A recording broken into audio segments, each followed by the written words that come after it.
शांताकारं भुजंगशयनं पद्मनाभं सुरेशं विश्वाधारं गगनसदृशं मेघवर्णं शुभांगं लक्ष्मीकान्तं कमलनयनं योगिभिध्यानगम्यं वंदे विष्णु भवभयहरं सर्वलोकैकनाथं। मंगलम भगवान विष्णु मंगलम गरुड़ध्वज मंगलम पुंडरीकाक्ष मंगलाय तनोहरि। ओम नमो भगवते वासुदेवाय। आज का दिन आप सभी के लिए मंगलमय हो। आज मैं अगन मास कथा का 24वां अध्याय सुनाने वाला हूँ। तो आइए सुनते हैं अगन मास कथा का 24वां अध्याय। उग्र सर्वा जी ने कहा, राजा जन्मेजय ने अपने मंत्रियों से पूछा कि मेरे पिता के जीवन में कौन सी घटना घटित हुई थी, उनकी मृत्यु किस प्रकार हुई थी। मैं उनकी मृत्यु का वृतांत सुनकर वही करूंगा जिससे जगत का लाभ हो। मंत्रियों ने कहा, महाराज, आपके पिता बड़े धर्मात्मा, उदार और प्रजापालक थे। हम बहुत संक्षिप्त से उनका चरित्र आपको सुनाते हैं। आपके धर्म के पिता मूर्तिमान धर्म थे। उन्होंने धर्म के अनुसार अपने कर्तव्य पालन में संलग्न चारों वर्णों की प्रजा की रक्षा की थी। उनका पराक्रम अतुलनीय था। वे सारी पृथ्वी की ही रक्षा करते थे। न उनका कोई द्वेषी था और न वे ही किसी से द्वेष करते थे। वे सबके प्रति समान दृष्टि रखते थे। उनके राज्य में ब्राह्मण, क्षत्रिय, वैश्य सभी प्रसन्नता के साथ अपने अपने कर्म में लगे रहते थे। विधवा, अनाथ, लंगड़े, लूल्हे और गरीबों के खान पान का भार उन्होंने अपने ऊपर ले रखा था। उनकी प्रजा हृष्ट पुष्ट रहती थी। वे बड़े ही श्रीमान और सत्यवादी थे।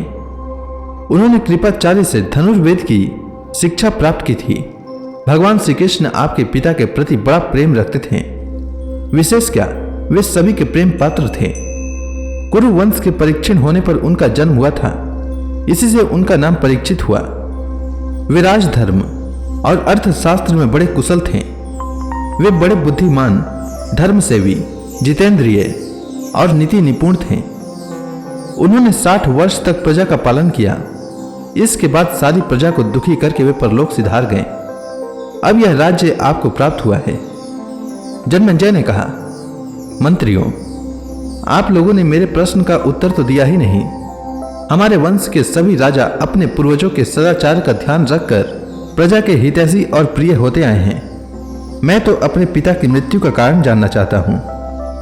मंत्रियों ने कहा, महाराज, आपके प्रजापालक पिता महाराज पांडु की तरह ही शिकार के प्रेमी थे। उन्होंने सारा राज्य कार्य हम लोगों पर छोड़ रखा था। एक बार वे शिकार खेलने के लिए वन में गए हुए थे।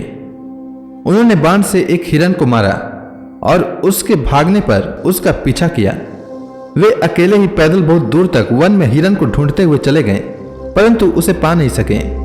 वे 60 वर्ष के हो चुके थे, इसलिए थक गए और उन्हें भूख भी लग गई। उसी समय उन्हें एक मुनि का दर्शन हुआ। वे मौनी थे।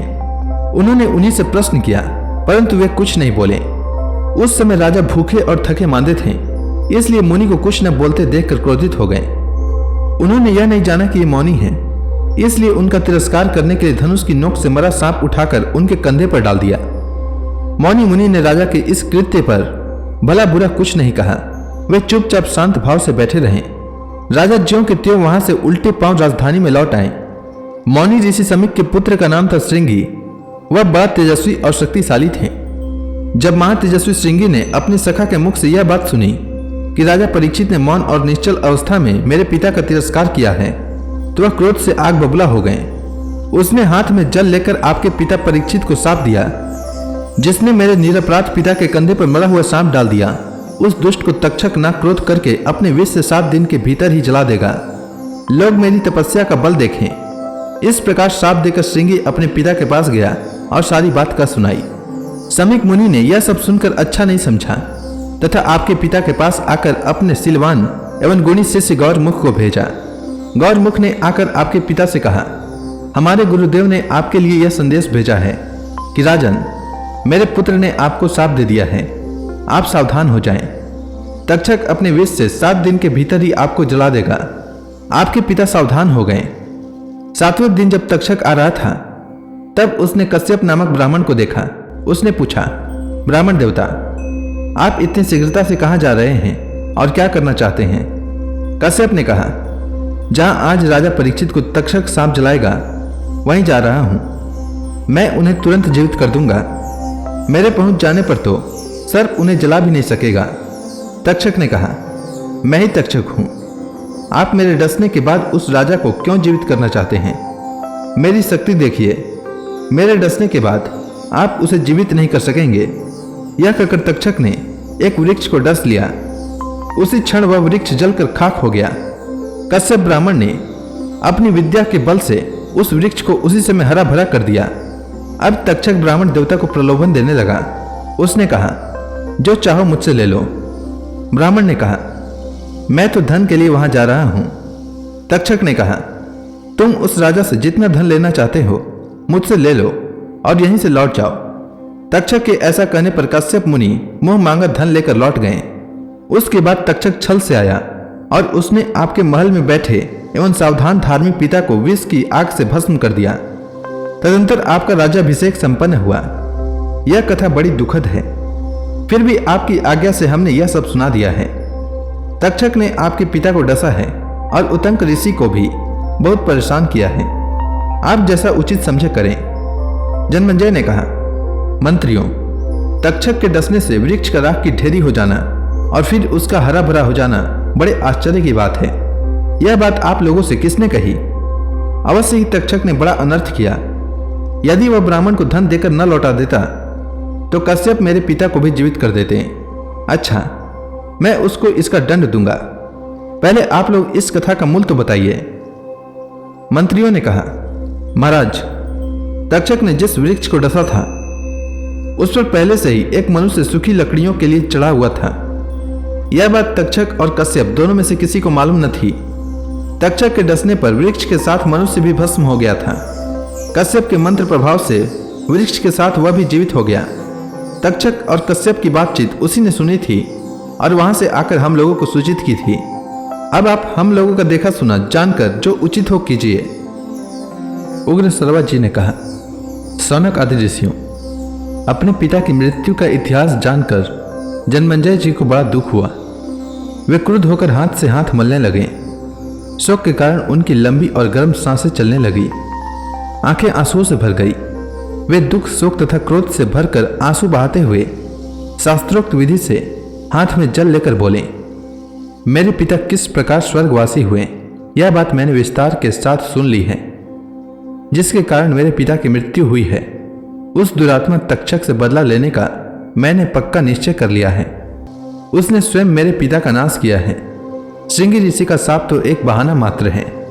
इस बात का प्रत्यक्ष प्रमाण यह है कि उसने काश्यप ब्राह्मण को, जो विष उतारने के लिए आ रहे थे और जिनके आने से मेरे पिता अवश्य ही जीवित हो जाते, धन देकर उन्हें लौटा दिया। यदि हमारे मंत्री काश्यप ब्राह्मण को अनुनय विनय करते और वे अनुग्रह पूर्वक मेरे पिता को जीवित कर देते तो इससे उस दुष्ट की क्या हानि होती? ऋषि का शाप पूरा हो जाता और मेरे पिता जीवित रह जाते। मेरे पिता की मृत्यु में सारा अपराध तक्षक का ही है। इसलिए मैं उससे अपने पिता की मृत्यु का बदला लेने का संकल्प करता हूं। मंत्रियों ने महाराज जन्मेजय की इस प्रतिज्ञा का अनुमोदन किया। अब राजा जन्मेजय ने पुरोहित को बुलाकर कहा, दुरात्मा तक्षक ने मेरे पिता की हिंसा की है। आप लोग ऐसा उपाय बताइए जिससे मैं बदला ले सकूं। क्या आप लोग ऐसा कर्म जानते हैं जिससे मैं उस क्रूर सर्प को धधकती आग में होम सकूं? पुरोहितों ने कहा, राजन, देवताओं ने आपके लिए पहले से ही एक महायज्ञ का निर्माण कर रखा है। यह बात पुराणों में प्रसिद्ध है। उस यज्ञ का अनुष्ठान आपके अतिरिक्त और कोई नहीं करेगा, ऐसा पौराणिकों ने कहा है और हमें उस यज्ञ की विधि मालूम है। पुरोहितों की बात सुनकर जन्मेजय को विश्वास हो गया कि निश्चय ही अब तक्षक जल जाएगा। राजा ने ब्राह्मणों से कहा, मैं वह यज्ञ करूंगा, आप लोग इसके लिए सामग्री संग्रह कीजिए। वेदज्ञ ब्राह्मणों ने शास्त्र विधि के अनुसार यज्ञ मंडप बनाने के लिए जमीन नाप ली। यज्ञशाला के लिए श्रेष्ठ मंडप तैयार किया गया तथा राजा जन्मेजय यज्ञ के लिए दीक्षित हुए। इसी समय एक विचित्र घटना घटित हुई। किसी कला कौशल के पारंगत विद्वान, अनुभवी एवं बुद्धिमान सूत ने कहा, जिस स्थान और समय में यज्ञ मंडप मापने की क्रिया प्रारंभ हुई है उसे देखकर यह मालूम होता है कि किसी ब्राह्मण के कारण यह यज्ञ पूर्ण नहीं हो सकेगा। राजा जन्मेजय ने यह सुनकर द्वारपाल से कह दिया कि मुझे सूचना कराए बिना किसी मनुष्य को यज्ञ मंडप में न आने दें। अब सर्प यज्ञ की विधि से कार्य प्रारंभ हुआ। ऋत्विज अपने अपने कामों में लग गए। ऋत्विजों की आंखें धुएं के कारण लाल लाल हो रही थी। वे काले काले वस्त्र पहनकर मंत्रोच्चारण पूर्वक हवन कर रहे थे। उस समय सभी सर्प मन ही मन कांपने लगे। अब बेचारे सर्प तड़पते, पुकारते, उछलते, लंबी सांस लेते, पूंछ और फनों से एक दूसरे को लपेटते आग में गिरने लगे। सफेद, काले, नीले, पीले बच्चे, बूढ़े, सभी प्रकार के सांप चिल्लाते हुए टपाटप आग के मुंह में गिरने लगे। कोई 4 कोस तक लंबे और कोई गाय के कान के बराबर लंबे सर्प ऊपर ही ऊपर कुंड में आहुति बन रहे थे। नाम लेकर आहुति देने से बड़े बड़े भयानक सर्प आकर अग्नि कुंड में गिर जाते थे। सर्पों की चर्बी और मेद की धाराएं बहने लगी। बड़ी तीखी दुर्गंध चारों ओर फैल गई तथा सर्पों की चिल्लाहट से आकाश गूंज उठा। यह समाचार तक्षक ने भी सुना। वह भयभीत होकर देवराज इंद्र की शरण में गया। उसने कहा, देवराज, मैं अपराधी हूं, भयभीत होकर आपकी शरण में आया हूं, आप मेरी रक्षा कीजिए। इंद्र ने प्रसन्न होकर कहा कि मैंने तुम्हारी रक्षा के लिए पहले से ही ब्रह्मा जी से अभय वचन ले लिया है। तुम्हें सर्प यज्ञ से कोई भय नहीं है, तुम दुखी मत हो। इंद्र की बात सुनकर तक्षक आनंद से इंद्र भवन में ही रहने लगा। इसके बाद तक्षक के साथ क्या हुआ यह मैं अगला अध्याय में बताऊंगा। तब तक के लिए भगवान हरि का नाम लेते रहें। तो प्रेम से बोली भगवान श्री कृष्ण की जय, विष्णु भगवान की जय, लक्ष्मी माता की जय, तुलसी माता की जय, समस्त देवी देवताओं की जय।